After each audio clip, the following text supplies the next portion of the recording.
আসসালামু আলাইকুম। আজকে আপনাদেরকে দেখাবো মুরগির মাংসের কালা ভুনা রেসিপি।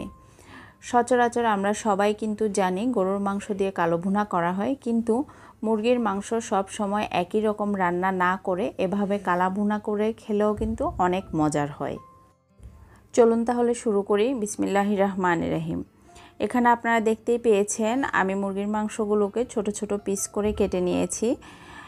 এখন আমি দিয়ে দিয়েছি আধা কাপ পরিমাণ পেঁয়াজ কুচি। এখানে প্রথমে খুব অল্প পরিমাণে পেঁয়াজ কুচি দিচ্ছি, পরবর্তীতে আবারও আমি যখন মাংসগুলো ভাজবো তখন আবারও পেঁয়াজ কুচি দিব। এরপরে দিয়েছি 1 টেবিল চামচ আদা বাটা এবং 1 টেবিল চামচ রসুন বাটা।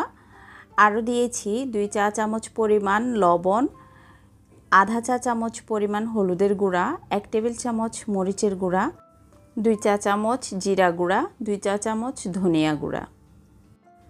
এখন দিয়েছি খুবই অল্প পরিমাণে সরিষার তেল। এখানে আপনারা চাইলে নর্মাল সয়াবিন তেলও ব্যবহার করতে পারেন। তেলটা এখন অল্প পরিমাণে দিব, কারণ পরবর্তীতে আমরা চিকেনগুলোকে আবারও রান্নার পরে ভেজে নিব। এবার সবগুলো উপকরণ মাংসের সাথে খুব ভালোভাবে মেখে নিব। এখন 2 টুকরো দারুচিনি, 3-4টি এলাচ এবং 2টি তেজপাতা দিয়ে মাংসগুলো চুলায় বসিয়ে দিব এবং চুলার আঁচ মিডিয়াম রেখে মাংসগুলো প্রথমে একটু নাড়াচাড়া করে ভেজে নিব। তারপর দিয়ে দিচ্ছি এখানে 2 কাপ পরিমাণ গরম পানি। এই 2 কাপ পরিমাণ পানি দিয়ে কিন্তু মাংসগুলো আমি সেদ্ধ করে নিব। এখন দিয়ে দিয়েছি আধা চা চামচ পরিমাণ গরম মশলা গুঁড়া। যে কোনো ব্র্যান্ডের আপনারা গরম মশলা গুঁড়া দিলেও হবে। আমি দিয়েছি আমার ঘরে তৈরি গরম মশলা, যেটার ভিডিও আগে থেকেই কিন্তু আমার চ্যানেলে দেওয়া আছে। এবার মাংসগুলো আমি হাই হিটে রান্না করব 10 মিনিটের মতো। 10 মিনিট পর মাংসগুলো সিদ্ধ হয়ে যখন ঝোল মোটামুটি শুকিয়ে আসবে তখন মিডিয়াম আঁচে আবারও মাংসগুলো রান্না হতে দিব 10 মিনিটের মতো।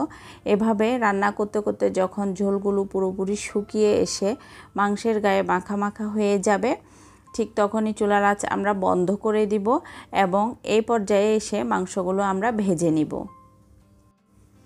একটি কড়াইয়ে পরিমাণ মতো তেল নিয়ে নিব। তেলটা মোটামুটি একটু বেশি পরিমাণে দিতে হবে, যেহেতু মাংসগুলো আমি ভেজে নিব। এখন দিয়ে দিয়েছি বেশ খানিকটা পেঁয়াজ। এখানে প্রায় 1 কাপেরও বেশি পেঁয়াজ আছে। পেঁয়াজ এবং কাঁচামরিচ দিয়ে তেলে পেঁয়াজ বাদামি হয়ে যাওয়া পর্যন্ত আমরা ভেজে নিব। যখন পেঁয়াজগুলো পুরোপুরি বাদামি কালার হয়ে যাবে তখন দিয়ে দিব রান্না করে নেওয়া মাংসগুলো দেওয়ার পর চুলার আঁচ মিডিয়াম লো করে দিয়ে মাংসগুলো আমরা ভেজে নিব। তবে এখানে ভাজার সময় আমরা কিছুক্ষণ ভাজতে দিব, নাড়াচাড়া করব না। কিছুক্ষণ হয়ে যাওয়ার পর আবারও মাংসগুলো উল্টে পাল্টে দিব। এভাবে ভাজতে ভাজতে মাংসগুলো দেখবেন মোটামুটি কালো টাইপের কালার চলে এসেছে। আপনি যতটা কালো করে নিতে চান ততক্ষণ ভেজে নেবেন। এখানে আমি মোটামুটি কিছুক্ষণ ভেজে নেওয়ার পরেই কিন্তু আমার কালো ভুনাটা হয়ে গিয়েছে। গরম ভাতের সাথে এইরকম মুরগির মাংসের কালো ভুনা এবং ডাল হলে আর কিছুই লাগবে না।